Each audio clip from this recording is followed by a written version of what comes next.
Your BMW probably isn't wearing out because it's a BMW.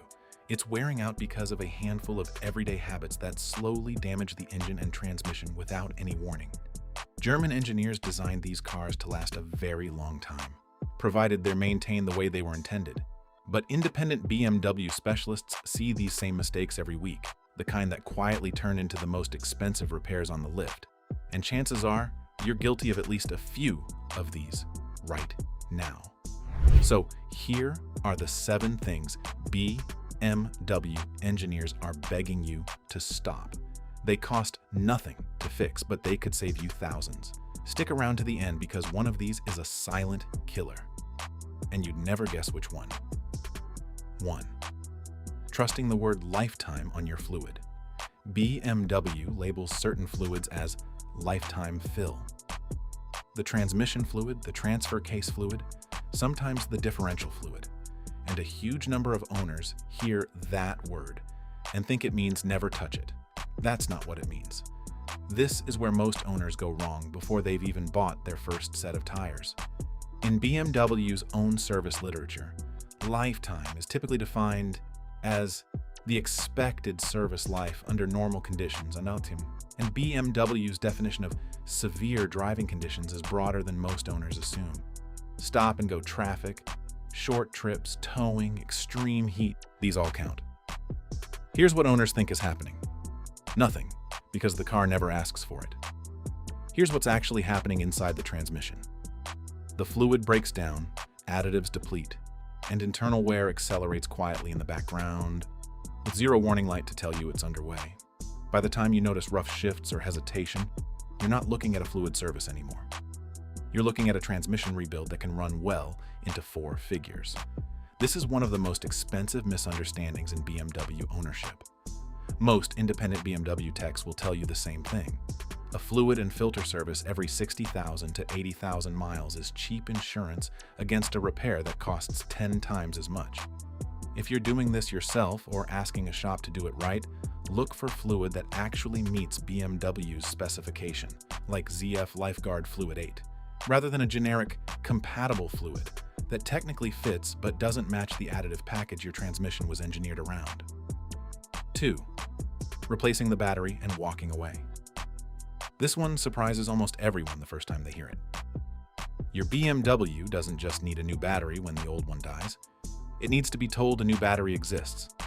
It's called battery registration, and BMWs built after roughly 2002 require it every single time the battery is replaced, even with an identical one. This is what BMW never explains directly at the parts counter. Your BMW's electrical system constantly adjusts how aggressively it charges the battery based on its estimated age and condition. Skip the registration and the car keeps charging like it's dealing with an old, tired battery, which means undercharging or overcharging the brand new one. The result is exactly as the kind of random electrical gremlins owners assume are just BMW being BMW. A battery that fails again in a year instead of lasting 4 or 5. Modules that go dark to protect a battery that doesn't need protecting. Ghost faults that come and go. Windows or comfort access features that stop responding for no obvious reason. It's rarely a coincidence. It's almost always module confusion from a battery the car doesn't think is actually new. Dealers charge for this as a separate line item, often $50 to $150, but a scan tool like the Foxwell NT530 can perform battery registration yourself in a few minutes, along with reading and clearing the codes that come with skipping it. It's worth knowing that if you're also changing the battery's type or capacity, swapping a flooded battery for an AGM, for example, you need actual coding, not just registration. That's a different process, and it's where a lot of well-meaning DIY battery swaps go wrong. If you want every interval, every fluid spec, and every reset procedure in one place instead of hunting it down piece by piece, that's exactly what the complete BMW Longevity Bible was built for. It's linked in the description. 3. Shifting before the car has actually stopped. This is the transmission habit that quietly does more damage than almost anything else on this list, and almost nobody thinks twice about it. rocking out of a tight parking spot by shifting from reverse to drive while the car is still creeping backward, slamming into park while you're still rolling forward into the driveway. It feels harmless because the car lets you do it. What's actually happening underneath? You're asking the transmission's internal clutch packs and the parking pole to absorb the shock of stopping the car's motion and changing direction at the same time, instead of letting the brakes do that job first. Do this consistently over years, and it accelerates wear on exactly the internal components that are the most expensive to replace. The same clutch packs that, if they wear unevenly, start showing up as a hesitation before a shift, or a shift that suddenly feels harder than it used to. The rule engineers actually designed the transmission around a simple come to a complete stop, then shift. No exceptions, no matter how many seconds you think you're saving. 4. Flooring it before anything's actually warmed up. This is a driving habit almost every owner is guilty of at least once a week. You start the car, it idles for 10 seconds, and it already feels ready to go. So you drive it like it's ready to go. It isn't. Engine oil hasn't reached proper viscosity yet, and it's still too thick to fully protect every bearing and cylinder wall the way it does once warm. Most owners never think about the transmission in the same moment, but it's working through the exact same problem. The fluid inside is still cold and thick, and the clutch packs inside the transmission are engaging through fluid that hasn't reached the flow rate it was designed around. Here's what that actually costs you over time, not today.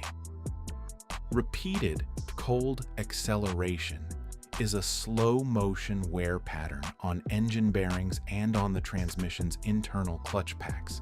The kind of thing that doesn't show up as a single failure, but as a transmission that shifts a little rougher and an engine that burns a little more oil years earlier than it should have.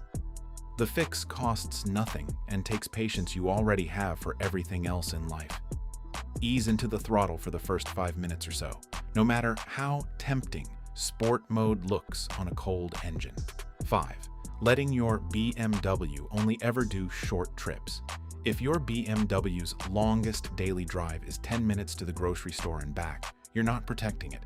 You're slowly working against it. BMW's engines, especially the turbocharged direct injection 4 and 6 cylinders most owners are driving today, are designed to reach and hold full operating temperature for meaningful stretches of time. Short trips rarely get there. Owners think low mileage automatically means a healthier engine. It doesn't.